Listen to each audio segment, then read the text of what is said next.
Tonight, we peel back the veil of reality with a tale that will question your very existence. Join us if you dare. Cryptic Chronicles presents This Is Not Real. You Need to Wake Up. "Have a good night, Roman," the receptionist said to me as I walked past her desk while she was getting ready to close up. I smiled and waved as I left the gym and entered the brisk night air. Checking the time as my stomach made a gurgling sound, I saw that it was 9:47 p.m. and every fast food place in my small town would be closed by now. I looked across the road and saw that the local grocery store was open until 10, so I started lightly jogging towards it, the cold breeze biting through my clothes and attacking my face and neck since I didn't dry off my hair properly after showering. A wave of warmth hit me in the face as I stepped into the store, causing my eyes to water slightly. "Attention shoppers, the store will be closing in 10 minutes, so please start making your way to the checkouts. Thank you and have a good night," a woman's voice echoed over the intercom. I hurriedly grabbed a pre-made sandwich and headed towards the drinks aisle. With my head down, I walked, reading the label of my less than exciting dinner, and I decided I would grab another sandwich on my way out. When I looked up, I found myself staring into the aisle I had entered, only to see my ex-girlfriend Natalie standing there with her boyfriend, Ari. Her eyes met mine, and I started to tear up again, but not because of the temperature of the air. She broke her gaze and continued talking to Ari, her expression never changing from the smile she had already been wearing before she saw me. I looked away and started making my way to the end of the aisle, walking past them, but not acknowledging them in the slightest. As I brushed past Ari, I realized how much bigger he was than me, at least 3 or 4 inches taller and probably a good 20 kilos heavier. For reference, I'm 6'2" and weigh 92 kilos lean, so I'm not small by any stretch, but this guy dwarfed me. As I grabbed a Red Bull, I wondered to myself why it had hit me that hard. It had been years since I dated her and years since she drifted out of my life. We were 16 when she confessed her feelings for me 5 years ago now.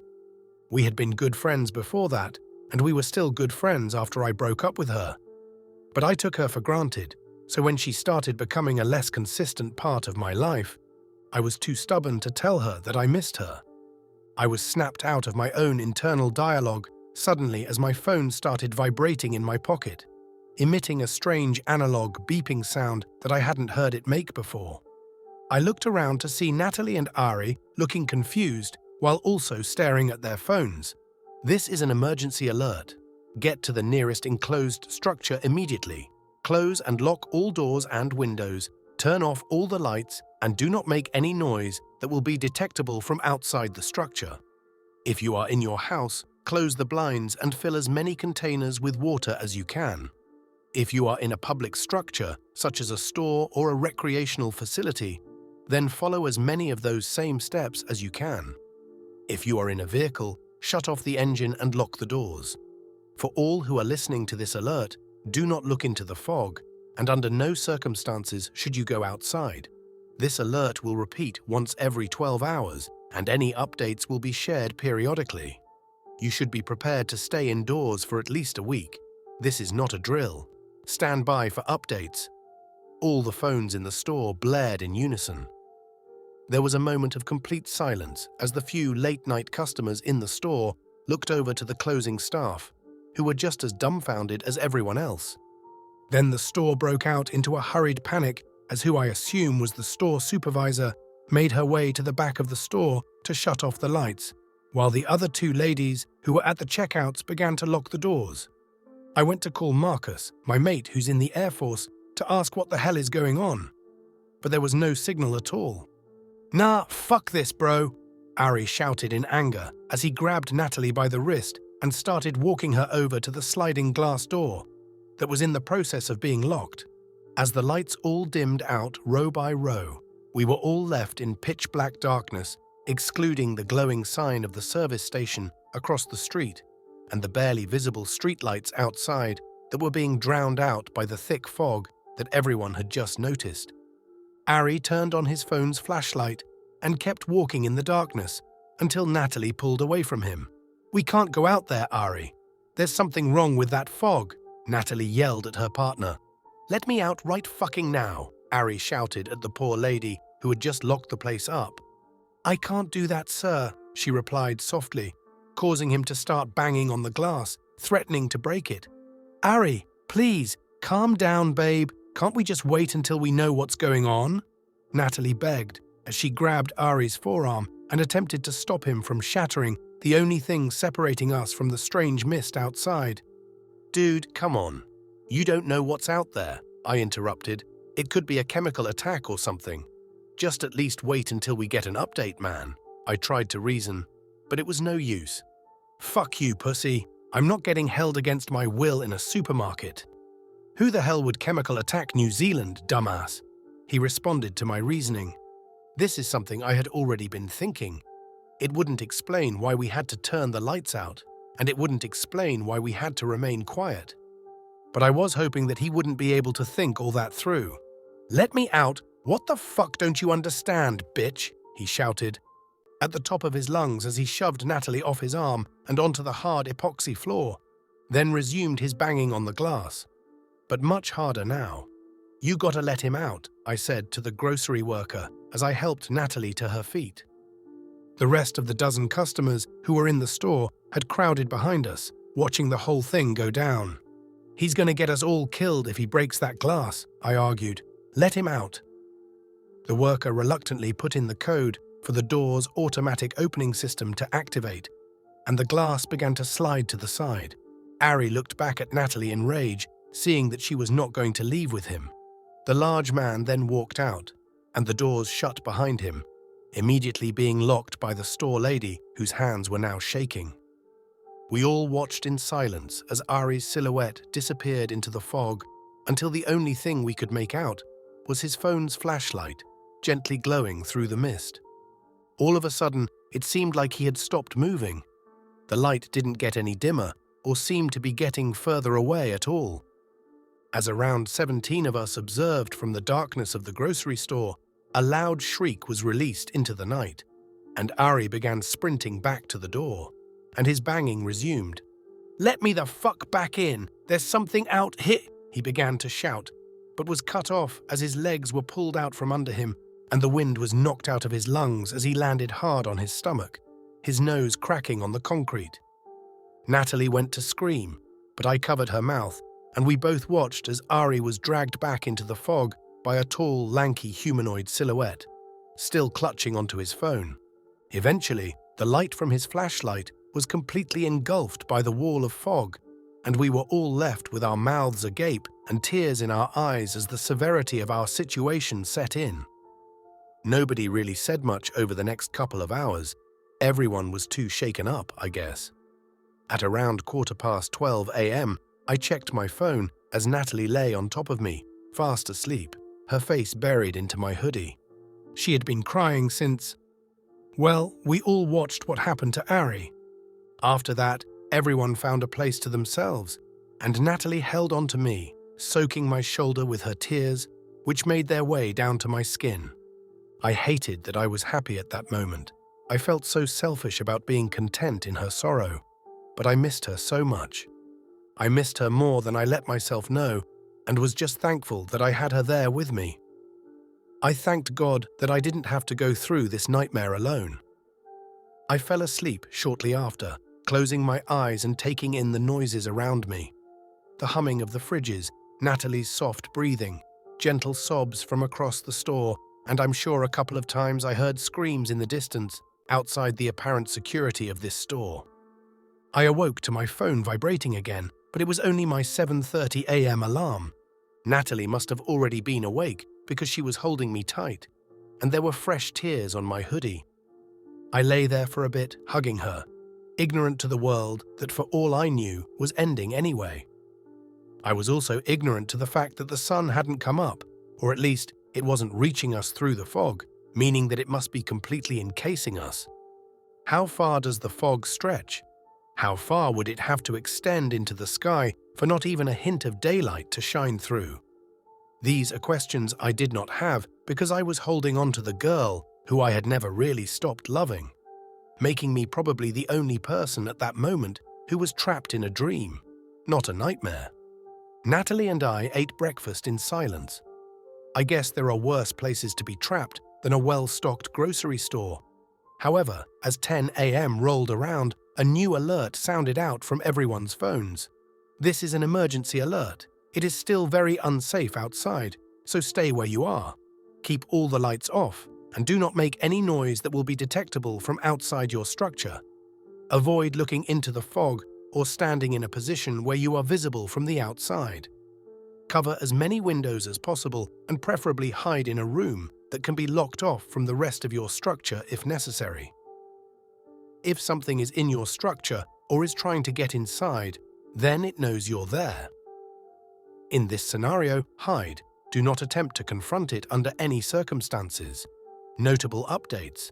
The electrical and water systems will not be operational by this time tomorrow, so if you have not done so, fill up as many containers with water as you can. You will receive another alert every 12 hours. Thank you. Stand by for any updates. I stood up and stretched, feeling the stiffness in my back from sitting on the hard supermarket floor, and my legs had pins and needles. I looked down at Natalie, who seemed lost in thought. I wasn't sure if she had heard the update, but then again, what did it matter? The loss of power would mean that all the refrigerated items would spoil, but there was enough long-lasting food to feed us all for months, probably, drinks as well. I knew our biggest problem would be warmth, as we would lose the electronic heating system. But before I could think any more on that, a commotion broke out on the other side of the store. A loud crash echoed across the whole building, and as Natalie and I made our way towards the noise, we discovered that one of the other guys who was trapped in here, must have been in his late 50s at least, had been using his free time to get absolutely wasted in the alcoholic section of the store, and was now yanking boxes of booze off of the shelves as he drunkenly laughed to himself. Before I could do anything, another man, maybe in his early 30s, tackled him to the ground and pinned him down, all without saying a word. As the older guy lay there, asking what the problem was in slurred, barely comprehensible English, everyone in the store felt their hearts sink, as a loud thumping sound was heard from the front door, and then again and again, until one of the 3 store workers, who wandered over to see who was over there, let out an almost impossibly loud scream, and that was what sealed our fate. The store erupted into chaos as the glass door was shattered, and an inhuman shriek reverberated in our ears as whatever was outside was no longer outside. I looked to Natalie, who appeared to be frozen in place, teary-eyed as she breathed rapid and shallow breaths. I took her by the hand and ran as fast as I could towards the storage room out back. I knew they had to have one in order to hold on to the stock, that they couldn't fit on the shelves yet. But as we reached the door, screams and roars filled the store behind us. My heart skipped a beat as I realized that it was locked. I shook the handle out of desperation and then tried to open the other larger door that the forklifts came in and out of, but I didn't know the code.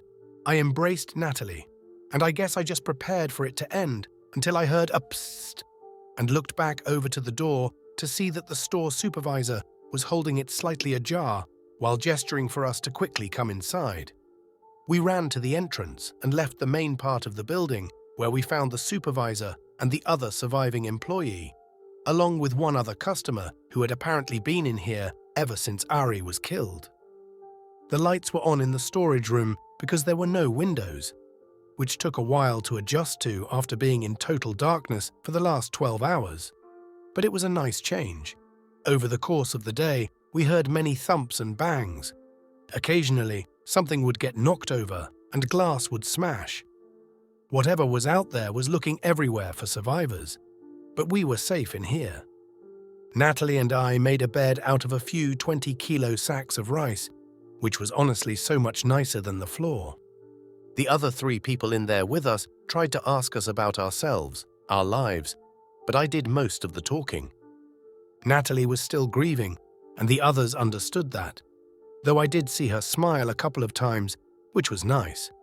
The other employee didn't say much. I assumed it was because of what happened to the female staff member after the door shattered, so I didn't really try to push him for conversation. Honestly, I wasn't really in a social mood myself, but it was just nice to have some sense of normalcy after the shit show that has been our lives over the last couple of days. On day 4, I remembered what the alert had said about the power shutting off. It turns out there's a backup generator that should power everything we need for another couple of days, with most of the lights in the store being off, so it really felt like we were home free. At 10 o'clock on the 4th night, I heard the emergency alert sound off from across the room as I lay next to Natalie.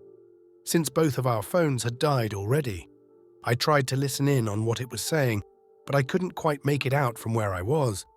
So I got up in the dark and made my way over to the soft glow of the supervisor's phone screen. By the time I could hear what was being said, I only just caught the end of it. Be prepared to stay inside indefinitely.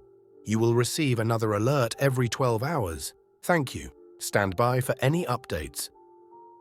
My heart sank to my stomach hearing this, and as I looked over to the supervisor who shared my expression, I couldn't help but feel a sense of dread. Indefinitely. I mean, it would be easier for us having all of this stock to ourselves, but what about people trapped in their houses, their cars? How were they expected to survive this? As I pondered to myself, I turned around, suddenly startled by the sound of the male employee speaking for the first time since we'd been here. "Fuck this," was all he said as he entered the code for the large door, which made a loud mechanical whirring as it lifted up. I didn't even have time to process what had happened. I didn't have time to be angry at this man for killing us, and I didn't have time to sprint back to Natalie before I heard her being dragged away by one of those creatures, her hands squeaking across the floor as they tried and failed to grip onto it. The creature was pale, humanoid, but not human. If you've ever seen a hairless chimpanzee, it kind of looked like that. But its limbs were grotesque and distorted, too long for its body, and its face was more human. Its skin was a light grey colour, pulled tightly over its strangely proportioned body. I noticed how it was shrieking, an ungodly sound, but its face was expressionless, its mouth only slightly open as it screamed. I think that was the weirdest part. I thought all of this as I watched this hideous thing drag the girl I love into the consuming darkness of the grocery store.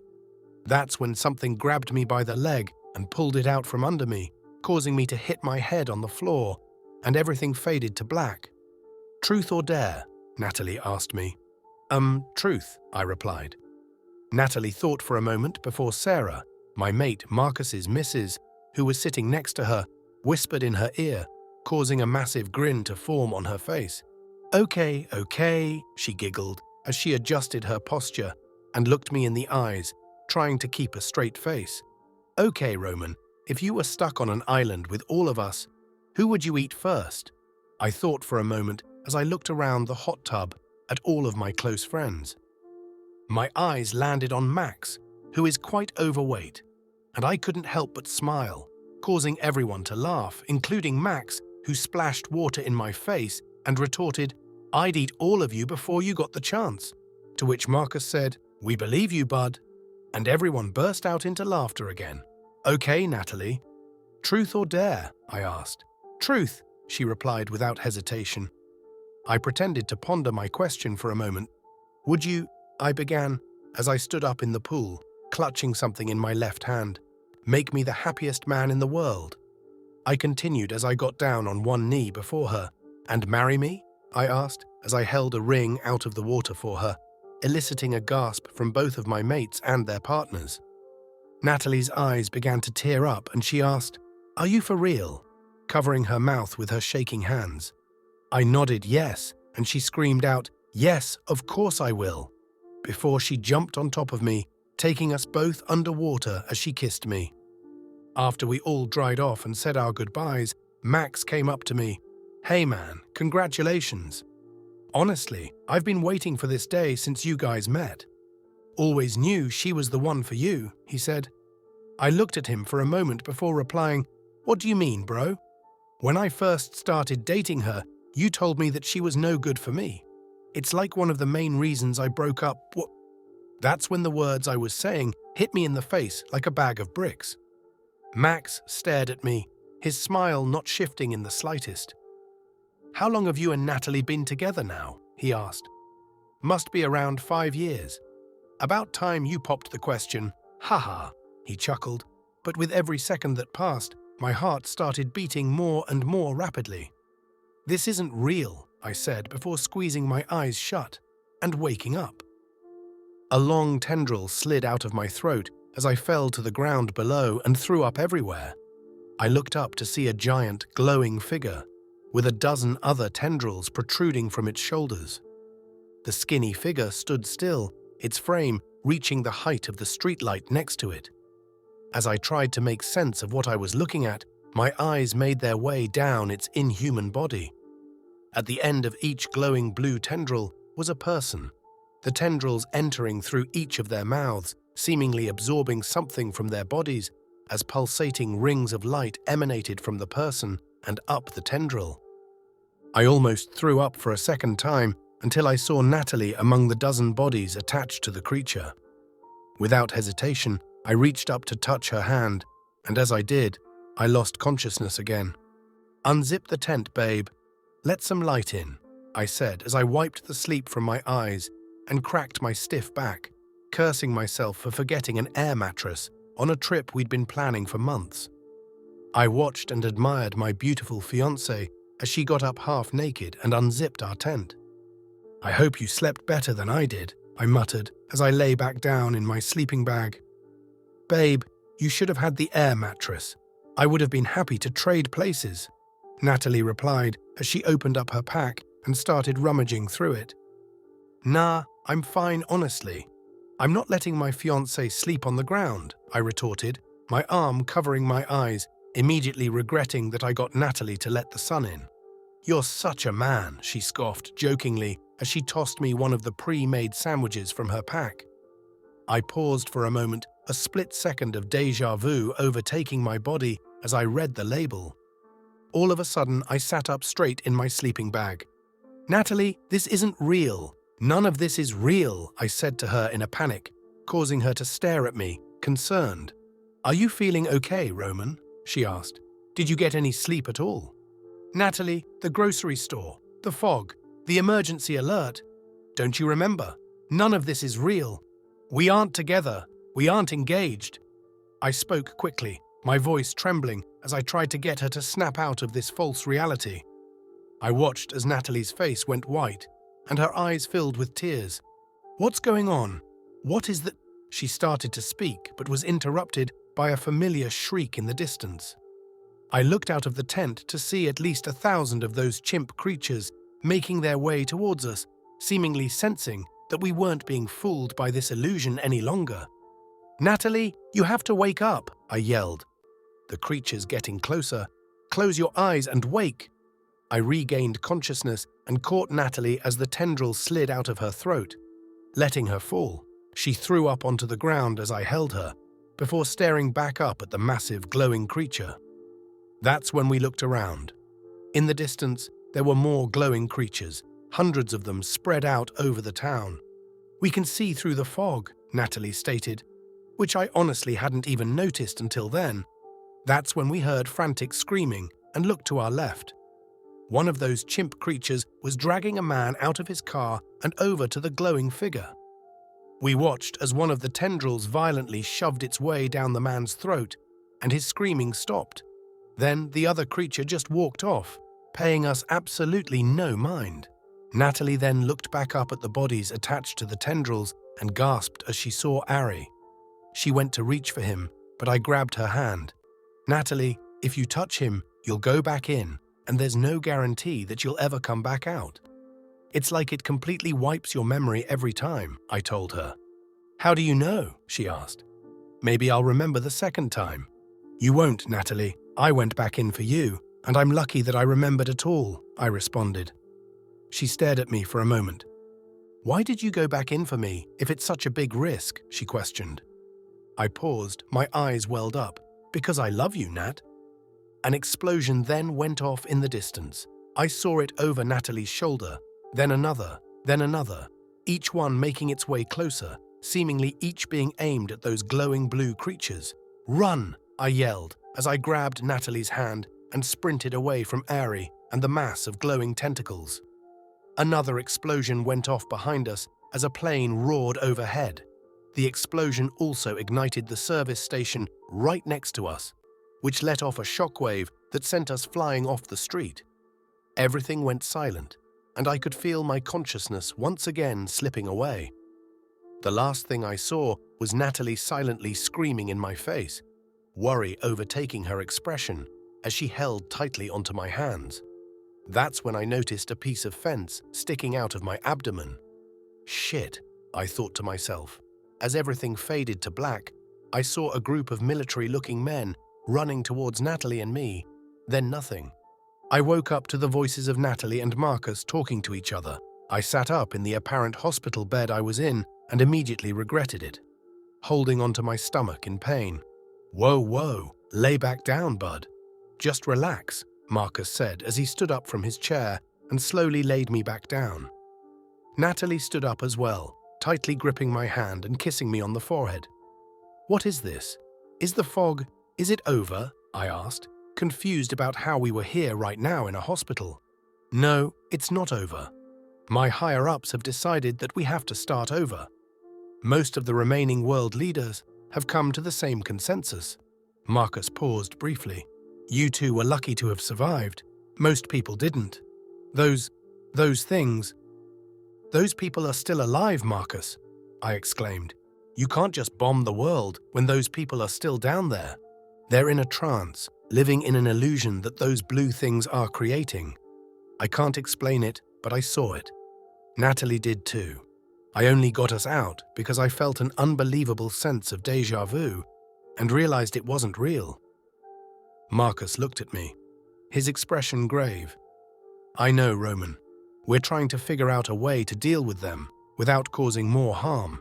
But right now, the priority is to keep everyone who's still here safe. You and Natalie are the only ones who've had any interaction with those things and came back, and we need your help to understand what happened down there. I nodded, feeling a mix of relief and frustration. I'll do whatever I can to help. But we can't forget about them. They're still people, trapped in a nightmare. Over the next few months, I recounted this story to more officials in suits than I can count. I told them how I had done twice what nobody else had done once. I went into the dream, as they call it, and I came back both times. Though I did manage to convince them not to bomb the world and kill everyone, it has come at a price. Natalie sobbed as I told her the plan. She cried into my shoulder, just as she did that night many months ago in the grocery store during the emergency alert. I felt her tears soak down to my skin as I told her that I had to go back into the dream and try to wake everyone up. The chance that I would not wake back up was sitting at the forefront of my mind, but I had to be strong for Nat. I just hope that if I do get trapped in a dream, that I'll get to go through with that wedding, I said to her softly, trying to put on a smile. If you don't come back, I'm coming in after you, she replied, tears in her eyes. I wanted to tell her no. I wanted to be selfless. But I knew that I would have no complaints if she and I were trapped together again.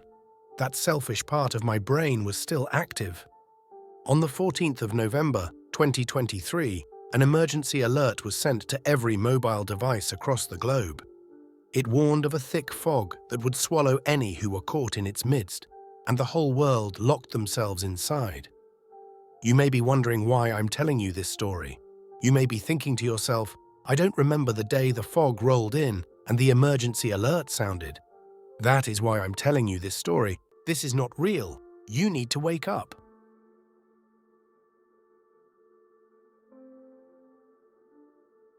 Thank you for tuning in to Cryptic Chronicles.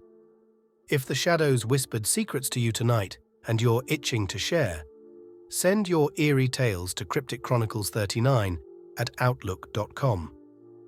Or perhaps there's a particular story that's been lurking in your mind, one you'd like to hear narrated in our next video. Let us know. Until then, remember, some mysteries are best left in the dark.